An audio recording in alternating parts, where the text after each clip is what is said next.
होली के दौरान जो जश्न की तस्वीरें देश भर से आई थीं, उस जश्न का घातक परिणाम अब हम सबके सामने आ रहा है।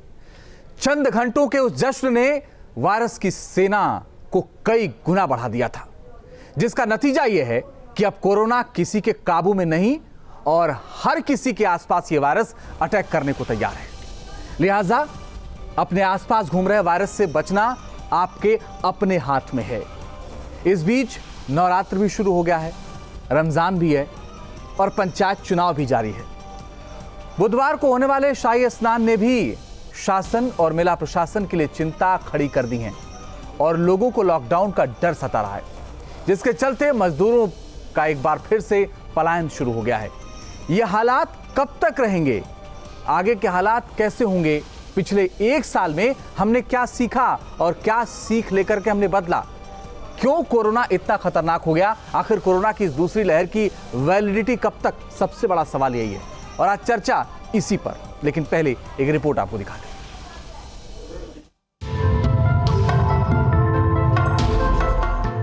यूपी और उत्तराखंड दोनों ही राज्यों में अब तक कोरोना कभी इतना खतरनाक नहीं हुआ था जितना अब हुआ है। यूपी में पिछले 24 घंटे में 18,021 केस सामने आने से हड़कंप मच गया है। पिछले 24 घंटे में लखनऊ में 5,300 से ज्यादा केस दर्ज किए गए हैं। लखनऊ में भी बढ़ते कोरोना मामलों से लोग भी खौफ में हैं। आपने देखे होंगे आंकड़े, हम लोगों ने नवंबर से लेकर के मार्च तक इसको पूरी तरह नियंत्रण में रखा और हम लोग आंकड़े दहाई में लेके आ गए थे। यानी हमारे आंकड़े प्रदेश के अंदर 70-75 तक पहुंच गए थे। अब आप देख रहे होंगे यही आंकड़े अब बढ़ करके कल 18,000 तक पहुंचे हैं। यानी काफी तीव्रता है। इस बार तो अगर परिवार का कोई एक मेंबर संक्रमित हो गया तो पूरा परिवार तत्काल इसके साथ संक्रमित हो जा रहा है। एक खतरनाक ट्रेंड चल रहा है और पता नहीं लग रहा है इस दौरान मृत्यु दर भी पहले लहर से ज्यादा है, इसलिए बहुत सतर्कता की आवश्यकता है। लखनऊ के डीएम अभिषेक प्रकाश ने भी कोविड हॉस्पिटल और कोविड ड्यूटी में लगे कर्मचारी, अधिकारी और स्वास्थ्य कर्मियों की छुट्टी पर सर्विस छोड़ने पर बैन लगा दिया है। गौतम बुद्ध नगर में टेस्टिंग बढ़ा दी गई है, साथ ही नोएडा में स्विमिंग पूल बंद कर दिए गए हैं। राजधानी लखनऊ में कैबिनेट मंत्री ब्रजेश पाठक ने हालात न सुधरने की स्थिति में लॉकडाउन लगाने की भी आशंका जताई है। उधर सीएम योगी ने सभी मंत्रियों को लोगों की रक्षा में जुटने के लिए कहा है। लोगों ने नाइट कर्फ्यू लगाया है और लॉकडाउन की तरफ जाने की आवश्यकता भी नहीं होनी चाहिए, क्योंकि हमें मानवता की जीवन को भी बचाना है और उनकी जीविका को भी बचाना है। जीवन और जीविका को बचाने के इस क्रम में जो सबसे अच्छे विकल्प हो सकते हैं उन्हीं में राज्य सरकार ने ये व्यवस्था तैयार की है। वहीं लॉकडाउन की आशंका से लोग अब पलायन करने लगे हैं। सुप्रीम कोर्ट ने केंद्र और सभी राज्य सरकारों से प्रवासी मजदूरों के बच्चों का आंकड़ा और उनके हालात पर रिपोर्ट तलब की है। कोरोना का साइड इफेक्ट एक बार फिर से दिखने लगा है। लॉकडाउन तो यूपी में नहीं लगा है, लेकिन उसके बावजूद पलायन शुरू हो गया है। लोग बसों में भरकर अपने घरों की ओर निकल रहे हैं। चाहे सरकारी बस हो चाहे प्राइवेट बस हो, उसमें अब तिल रखने की जगह नहीं है। सीटें फुल हो चुकी है, लोग खड़े होकर बसों में जा रहे हैं और एक के बाद एक बसें पूर्वांचल की ओर निकल रही हैं। लखनऊ में बड़ी संख्या में माइग्रेंट्स रहते हैं जो गोरखपुर, बहराइच, देवरिया, आजमगढ़ और रायबरेली, सीतापुर से आकर लखनऊ में जॉब करते हैं। और अब जाहिर बात है कि कोरोना की वजह से उनकी रोजी रोटी पर संकट आया, तो अब उनको लगता है कि यहाँ पर रहना ठीक नहीं है, इसलिए वो घरों की ओर पलायन कर रहे हैं। तो एक के बाद एक बसें जो हैं यहाँ लखनऊ अयोध्या हाईवे से गुजर रही हैं। आपको याद होगा कि जब पिछले साल लॉकडाउन लगा था तो यही वो रास्ता था जहाँ पर बड़ी संख्या में लोग ट्रकों में, बसों में भर के अपने घरों की ओर जा रहे थे, क्योंकि ये हाईवे पूर्वांचल को जोड़ता है और यहाँ ये हाईवे बिहार की ओर भी जाता है, पश्चिम बंगाल की ओर जाता है, झारखंड की ओर जाता है। तो तमाम जो माइग्रेंट्स हैं इसी रास्ते से होकर अपने घरों की ओर निकले थे। जबकि उत्तराखंड में कोरोना विस्फोट हुआ है और अब तक के सारे रिकॉर्ड तोड़ते हुए एक दिन में 1500 के पार कोरोना के केस आए हैं। अखिल भारतीय अखाड़ा परिषद के अध्यक्ष महेंद्र नरेंद्र गिरी कोरोना पॉजिटिव हो चुके हैं। उनकी तबीयत ज्यादा खराब हुई तो उन्हें ऋषिकेश के एम्स में भर्ती किया गया है। उत्तराखंड से राज्यसभा सांसद अनिल बलूनी कोरोना पॉजिटिव हो गए हैं। Team news 8। और इसी पर बात करने के लिए मेरे साथ डॉक्टर प्रकाश खेतान जी जुड़ गए हैं, सीनियर फिजिशियन है। मनीष शुक्ला जी मेरे साथ जुड़ गए, प्रवक्ता भारतीय जनता पार्टी। डॉक्टर तनुज भाटिया मेरे साथ जुड़ गए, वो भी सीनियर फिजिशियन है। डॉक्टर संजय गुंजाल साहब मेरे साथ जुड़ गए, आईजी हैं कुंभ के। आप सभी का बहुत बहुत स्वागत है। और साथ ही मेरे सहयोगी अविनाश सिंह भी जुड़ गए लखनऊ से, उनसे भी बात करेंगे। पहला सवाल डॉक्टर प्रकाश खेतान साहब आपसे, आज सबके मन में कोरोना को लेकर एक डर है और दूसरा सवाल भी है कि दूसरे लहर की वैलिडिटी कब तक?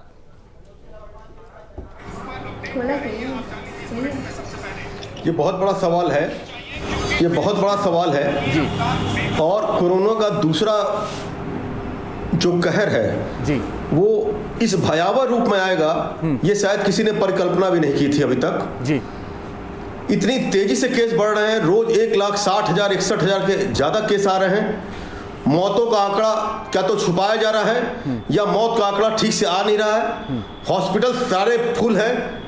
इवन डॉक्टर्स को, अगर डॉक्टर्स जो आप जिनको मैंने पेश कर रहे थे कि they are front line warrior, ये सेना पर लड़ने वाले सिपाही की तरह हैं, आज अगर डॉक्टर को लड़ते लड़ते बेड नहीं मिल रहा, उसकी अपनी दवा का इलाज नहीं मिल रहा, रेमडेसिविर इंजेक्शन अगर मार्केट से ख़त्म हो गई, आप चाहे जितने दावे कर लें कि ये इंजेक्शन अवेलेबल है, हमारे पास सारी सुविधाएं अवेलेबल हैं, लेकिन मैं आपको तमाम उदाहरण दे सकता हूं कि कितने फ्रंट लाइन वॉरियर डॉक्टर्स बिना बेड के अभाव में, इलाज के अभाव में मर गए, तो और लोगों की क्या स्थिति होगी।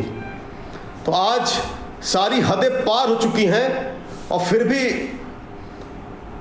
लॉकडाउन क्यों नहीं लगाया जा रहा है, पंचायत चुनाव, बंगाल के चुनाव पे क्यों ध्यान दिया जा रहा है, यह अत्यंत हैरत की बात है और अत्यंत सोचनीय विषय है भाई साहब। मनीष जी अगर इसका जवाब देना चाहें जल्दी से, फिर मैं संजय सर के पास जाऊंगा। देखिए, निश्चित रूप से जो कोरोना की दूसरी लहर है उसका संक्रमण बहुत तेजी से फैल रहा है। सरकार अपने पूरे सभी कदम उठा रही है। चुनाव की बात जहां तक है, चुनाव आयोग देखता है कि चुनाव कहां कराना है और जिस स्टेट में चुनाव होता है वो स्टेट को ये पावर दी गई है कि अगर कोई एहतियातन कदम उठाना चाहे तो उठा सकता है। इसलिए बंगाल सरकार का सर बंगाल में नहीं, अभी तो हम उत्तर प्रदेश की बात करेंगे क्योंकि उत्तर प्रदेश में हम जी रहे हैं और उत्तर प्रदेश के लोग परेशान हैं, इसलिए उत्तर प्रदेश की बात करेंगे। उन्होंने दोनों विषय कहा। पिछले 24 घंटे में उत्तर प्रदेश में 2,18,965 टेस्ट हुए हैं, जिसमें 97,000 RT-PCR हुआ है। आज मुख्यमंत्री जी ने निर्देश दिया है कि 1.5 लाख RT-PCR टेस्ट रोज हो। करीब लखनऊ के अंदर 1835 बेड 8 कोविड हॉस्पिटलों में बढ़ाए गए हैं। और देखिए, निश्चित रूप से पिछली बार जब कोरोना की लहर थी तो सितंबर में 7,000 से कुछ ज्यादा हाईएस्ट संख्या थी। आज 18,000 आज 13 अप्रैल को ही पहुंच गई है। तो ये जो लहर की तेजी थी उसके नाते से कठिनाई उत्पन्न हुई है, लेकिन सरकार कदम उठा रही है और निश्चित रूप से इस पे हम काबू भी पाएंगे और जो भी आवश्यक कदम होगा सरकार उठाएगी। आपको नहीं लगता मनीष जी कि लखनऊ जैसे जिले में, जो उत्तर प्रदेश की राजधानी है, वहां स्थिति आज के डेट में इतनी भयावह है कि जिसको बयान नहीं किया जा सकता, जिसका अंदाजा शायद आपको भी नहीं रहा होगा? नहीं, देखिए, अभी डॉक्टर साहब ने भी कहा और हमको लगता है सबको ये बात ध्यान में होगी कि पिछली बार ये जो तेजी थी मार्च से जब कोविड आया और सितंबर में 7,000 से कुछ ऊपर पहुंचा था पूरे उत्तर प्रदेश का जी। आज लखनऊ में ही 5,000 करीब पहुंचा। इसके नाते 5300 से ज्यादा तमाम जगहों पे, जिसके नाते से तमाम दुश्वारियां सामने आ रही है, लेकिन सरकार जनता के सहयोग से काम कर रही है और देखिए लगातार बेड बढ़ाए जा रहे हैं। ओके। कल ही 1835 बेड बढ़ाए गए हैं, आगे भी और जो भी बेड और टेस्टिंग की जो क्षमता है उसको और बढ़ाएंगे। ओके सर, मैं लौट रहा हूं आपके पास। इस वक्त मेरे साथ आईजी कुंभ संजय गुंजाल भी जुड़ गए हैं। संजय सर, कल एक बड़ी चुनौती और है, कल एक और कार्यक्रम है वहां पर, तो उसके लिए क्या तैयारी है? क्योंकि सबको चेक कर पाना, इतने लोग आएंगे, बड़ा मुश्किल है, और कल कैसे मैनेज होगा? चुनौती ये भी है कि कोरोना के केसेस बढ़ भी रहे हैं अब।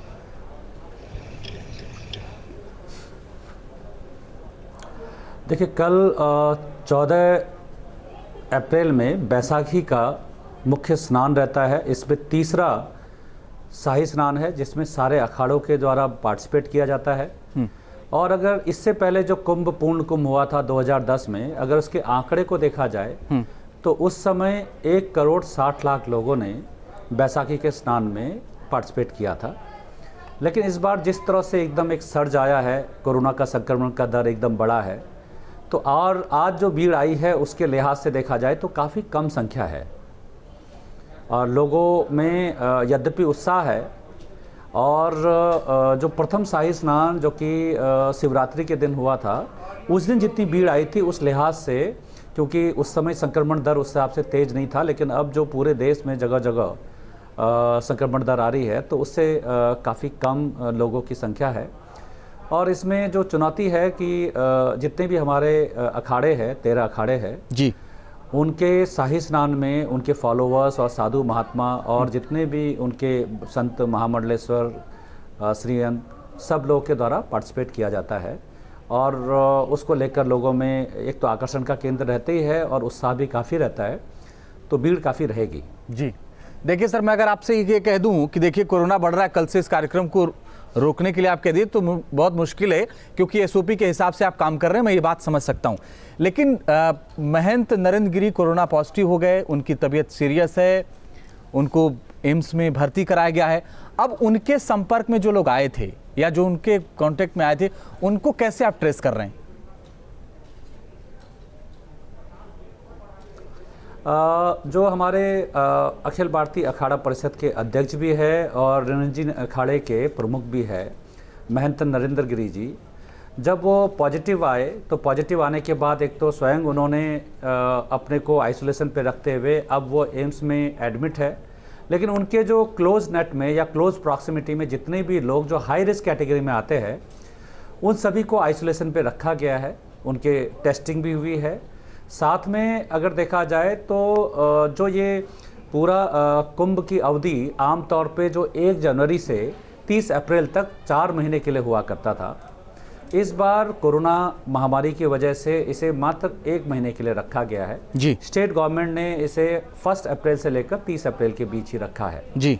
और इनफैक्ट जितने भी स्नान इस बीच हुए थे वो कुंभ अवधि जो नोटिफिकेशन से पहले हुए थे, और इसमें एक अलग से एसओपी भारत सरकार के स्तर पे भी हुआ था जी, और राज्य सरकार के स्तर पे भी एक एसओपी जारी किया गया कि कुंभ को इस विशेष परिस्थितियों में जो कोरोना के कारण पैदा हुई है जी, कैसे मनाया जाना है।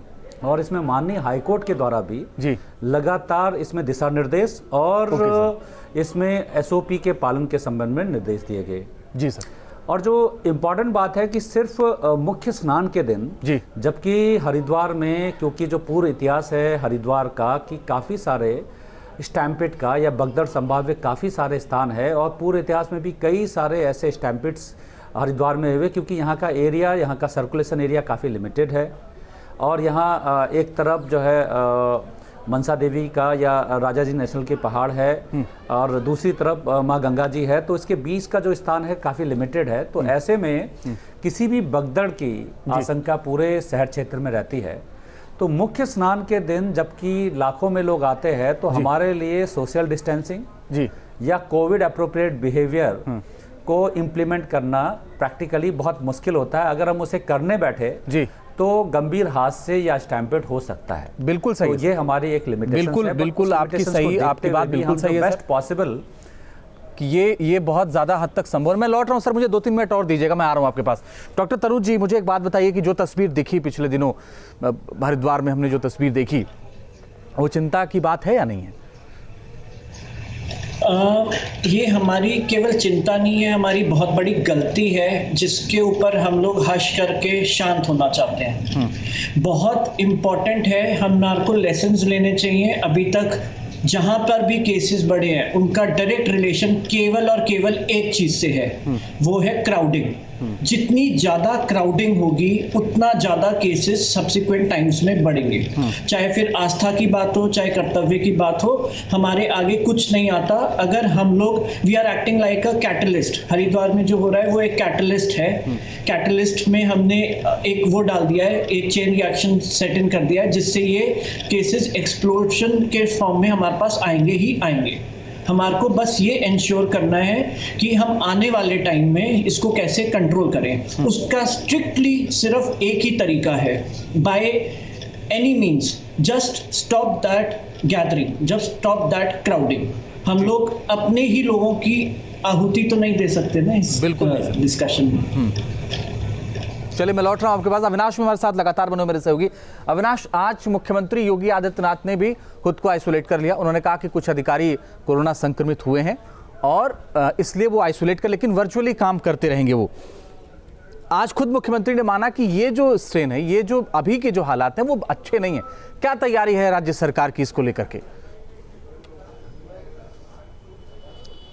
देखिए अंजित, स्थिति यूपी में भयावह हो चुकी है, खासकर लखनऊ में, और इसका अंदाजा इस बात से लगाया जा सकता है कि आज सरकार के एक कैबिनेट मंत्री को खुद पत्र लिखना पड़ा उत्तर प्रदेश के अपर मुख्य सचिव स्वास्थ्य को, और उस पत्र में इस बात का जिक्र किया गया कि लखनऊ में स्वास्थ्य सेवाओं का जो हाल है बुरा हो चुका है। यहाँ के जो स्वास्थ्य अधिकारी हैं, यहाँ के सीएमओ पर सीधा सवाल उठाया गया, वो सुन नहीं रहे हैं।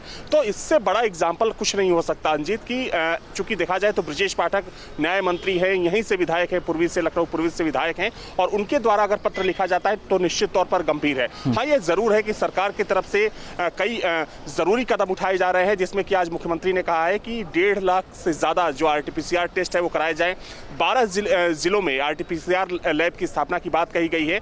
इसके अलावा अगर हम बात करें लखनऊ में, तो जो डेडिकेटेड कोविड हॉस्पिटल्स हैं उनकी स्थापना की बात कही गई है, बेड्स बढ़ाने की बात कही गई। लेकिन एक बात समझने वाली है अंजीत की, जो अधिकारियों की लापरवाही है वो साफ तौर पर देखने को मिल रही है। देखिए, अगर हम पिछले लॉकडाउन की बात करें, जो पहली लहर थी, इसी लखनऊ में चूंकि हमने उस दौरान भी रिपोर्टिंग की थी, और हमने देखा कि इस सरकार ने क्या कुछ व्यवस्थाएं की, किस तरीके से यूपी को एक मॉडल प्रदेश के रूप में पेश किया। पूरी दुनिया में सराहा गया। देश के स्वास्थ्य के अधिकारी, जी बिल्कुल अंजीत, तो उसके बाद की जो जिम्मेदारी थी स्वास्थ्य के अधिकारियों की थी कि उस प्रणाली को वो किस तरीके से और बेहतर बनाए, उसको आगे कैसे लेकर जाए। लेकिन अब जो जिस तरीके से प्रदेश की स्थिति खराब हो रही है, वैसे में जो अधिकारी हैं, जो बड़े स्वास्थ्य के अधिकारी हैं, वो हाथ खड़े कर ले रहे हैं। उनका ये हवाला होता है कि हमारे प्रदेश की आबादी ज्यादा है, लखनऊ है, यहाँ लोग ज्यादा आते हैं, अस्पतालों पर बोझ है, तो वो उल्टे सवाल करते हैं। देखिए, एक बात बिल्कुल साफ है कि उनको ये समझने की जरूरत है कि अगर आपसे नहीं हो रहा है तो आप छोड़ दीजिए, ये एक्सक्यूज देने की जरूरत नहीं है। सरकार अपने स्तर से बहुत बेहतर प्रयास कर रही है, लेकिन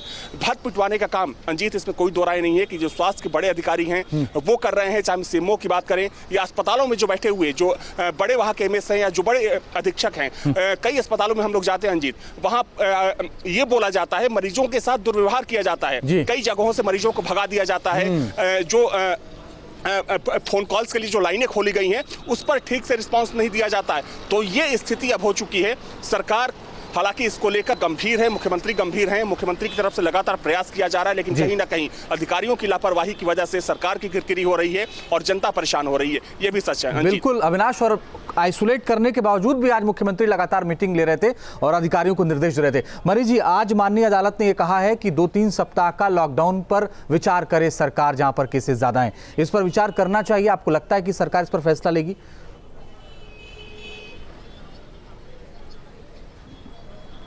के लिए सरकार को जो भी कदम उठाना पड़ेगा निश्चित उठाएगी। माननीय न्यायालय का जो आदेश है उसको पढ़ के, उस पर विचार करके, और जो भी रास्ते होंगे जीवन बचाने के लिए, उसके लिए सरकार कदम उठाएगी। लेकिन अभी ये कहना कठिन है कि अभी समय बैठ के कि ये लॉकडाउन का फैसला लिया जाएगा या नहीं लिया जाएगा। मैं सहमत हूं आपकी बात से, जीवन अमूल्य है। लेकिन मनीष जी, जो ये अधिकारी कर रहे हैं लापरवाही, जैसे ब्रजेश पाठक ने चिट्ठी लिखी कि एम्बुलेंस देर से पहुंची, ये जो अधिकारी बदमाशी कर रहे हैं इस वक्त में भी, और एक स्तर पर नहीं कई स्तर पर, मनीष जी, उनका क्या करेंगे आप? मुख्यमंत्री की सक्रियता के बावजूद भी ये हालात हैं। माननीय मुख्यमंत्री जी की मंशा के खिलाफ जो अधिकारी बिहेव करेंगे, जो पेशेंट से बिहेव जिनका ठीक नहीं है, चाहे वो सीएमओ हो या चाहे बड़े से बड़ा अधिकारी हो, हमारी सरकार के समय में किसी का रसूख नहीं देखा गया, उसके ऊपर कार्रवाई की गई है। तो हमको लगता है कि अगर कहीं इस तरह की बातें हैं तो अगर सुधरेंगे नहीं तो उसके ऊपर कार्रवाई निश्चित की जाएगी। चलिए, बने लौट रहे हैं सर आपके पास। डॉक्टर प्रकाश खेतान जी, मैं आपसे जानना चाहता हूं सर, मैंने कहा कि वैलिडिटी कब तक, आपने कहा कि ये बता पाना बड़ा मुश्किल है अभी, तो आप ये बता दीजिए कि कैसे रुकेगा ये?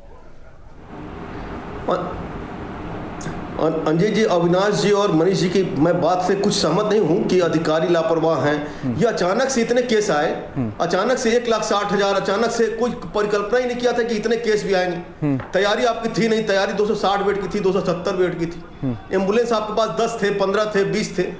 अधिकारी तो मैं देख रहा हूँ दिन रात मेहनत कर रहा है, बेचारा सब कर रहा है, और प्रशासन भी ऐसा नहीं अपनी तरफ से कोई कमी कर रहा, या माननीय मुख्यमंत्री जी भी कोई कमी कर रहे हैं, कोई कुछ नहीं है, सब कोई अपनी तरफ से प्रयास कर रहे हैं। लेकिन अचानक से इतने केसों की वृद्धि होना और समुचित संसाधन का न होना और परिस्थिति को समय रहते न भांप पाना, वो शायद आज की परिस्थिति में अगर हम ढंग से बात करें तब हम इस चीज़ को समझ पाएंगे। जैसे संजय जी को भी हम सुन रहे थे कि इतनी क्राउड एक साथ इकट्ठा हो गई, फिर उनको स्टैम्पेड का खतरा होता है। बिल्कुल सही बात। आप पंचायत चुनाव कराने की क्या जरूरत है? माननीय हाई कोर्ट ने आदेश दिया तब जाके नाइट कर्फ्यू लागू हुआ। मनीष जी भी बात कर रहे थे कि हम 2 हफ्ते के लॉकडाउन पे विचार करेंगे। बिल्कुल लॉकडाउन पे विचार नहीं सर, कल से लॉकडाउन लगाना चाहिए, क्योंकि आज आपके पास तैयारी नहीं है। आप आज अधिकारियों को लापरवाह करके सीएमओ को दोषी करके पल्ला नहीं झाड़ सकते। मरीज तो मरेगा ना, कल बेड है नहीं आपके पास, क्राउड वैसे ही है, किसी को जबरदस्ती मास्क पहना नहीं सकते, अब 2 गज की दूरी आप जबरदस्ती मेंटेन करा नहीं सकते। इस परिस्थिति में अगर कुछ सोच समझ के सबसे बड़ा कारगर फैसला होगा तो 2 हफ्ते के लॉकडाउन को लगाने में क्या बुराई है? प्रकाश जी, मैं आता हूं आपके पास। सर, एक सवाल मैं संजय सर से ले लूं, उनको जाना है। संजय सर, कल जो तैयारी है उसको लेकर कोई संदेश देना चाहते हैं आप? क्योंकि सोशल डिस्टेंसिंग और वहां पालन देखिए होना संभव नहीं है, मगर हो जाए इससे अच्छा कुछ हो नहीं सकता। बताइए सर। मैं 2 बातें कहना चाहूँगा। एक तो जब भी कभी इस तरह के स्नान होते हैं तो हमारी जो अपनी पुलिस की जो फ्रंटलाइन वर्कर के रूप में हमारी जो SOP है कि हम लोग उससे पहले जो भी प्रिकॉशंस है वो तो लेते ही है, लेकिन इमीडिएटली आफ्टर मेला या जो भी मुख्य स्नान होते हैं हम सभी का 100% टेस्ट कराते हैं। और टेस्ट करा करके हम उन्हें अगर कोई पॉजिटिव आ जाता है तो उन्हें जो SOP है आइसोलेशन पे या CCC में कोविड केयर सेंटर में डालना, ये सब कार्रवाई कर रहे हैं ताकि संक्रमण का कारण हम लोग ना बने। लेकिन साथ में मैं ये भी अपील करना चाहूँगा, जो दूसरी बात है कि लोग, क्योंकि ये एक आस्था का और सैलाब है, लोग की मान्यता है और लोग यहाँ पर काफ़ी बड़ी संख्या में लोग आ भी रहे हैं, तो ऐसे में आप ज़रूर जो कोविड अप्रोप्रिएट बिहेवियर है उसको ज़रूर मेंटेन करें जी, जो SOP है उसका पालन करें और खुद संक्रमण का कारण ना बने या संक्रमित ना हो, और संक्रमण ना हो इस संबंध में लोगों में अवेयरनेस फैलाने में भी अपना अपना रोल प्ले करें। मैं चाहता हूं सर आप 30-40 सेकंड और रुके रहिएगा बस। डॉक्टर अनुज, क्या लॉकडाउन का ही रास्ता है? लॉकडाउन के अलावा कोई रास्ता नहीं है। हम लोग, और सेकंड रास्ता है, हम लोगों को ओपन होना चाहिए मोड्स ऑफ ट्रीटमेंट के लिए। हम लोगों को मेडिकल प्रोफेशनल्स को आगे लाना चाहिए फ्रंटलाइन में, डिसीजन टेकिंग में भी। हम लोग फ्रंटलाइन वर्कर्स को ओवरलोड कर रहे हैं बाय ओवर क्राउडिंग। पहले ओवर क्राउड कराओ, पहले फिर बीमार करवाओ और फिर उसके बाद उसका इलाज का ऑप्शन ढूंढो। This is not the way it has to go. तो सबसे पहले तो ओवर क्राउडिंग रोकनी है by any means. Second, vaccines के लिए थोड़ा सा प्राइवेटाइजेशन अब जरूरी होगा, क्योंकि वैक्सीन्स का शॉर्टेज चल रहा है। अप्रूवल के प्रोसेस को हेसन करना पड़ेगा, जल्दी करना पड़ेगा और प्राइवेट मार्केट को ओपन करना पड़ेगा, वरना आगे आने वाले टाइम में बहुत प्रॉब्लम्स आने वाली है। इन डिस्कशन से we have to match the supply demand ratio. Panchayat चुनाव टाला जा सकता है, लॉकडाउन पर विचार किया जा सकता है, अब लोगों की जिंदगी बचानी है, सो विचार करिए इस पर। देखिए, लॉकडाउन या कोई भी कदम अगर आवश्यक होगा तो सरकार विचार करके जरूर लेगी। देखिए, चुनाव के लिए मैंने फिर से कहा कि वो आयोग का विषय होता है और आयोग निर्णय लेता है, और निश्चित रूप से अगर आयोग निर्णय लेगा तो सरकार उस पर भी सकारात्मक रूप से सोचेगी।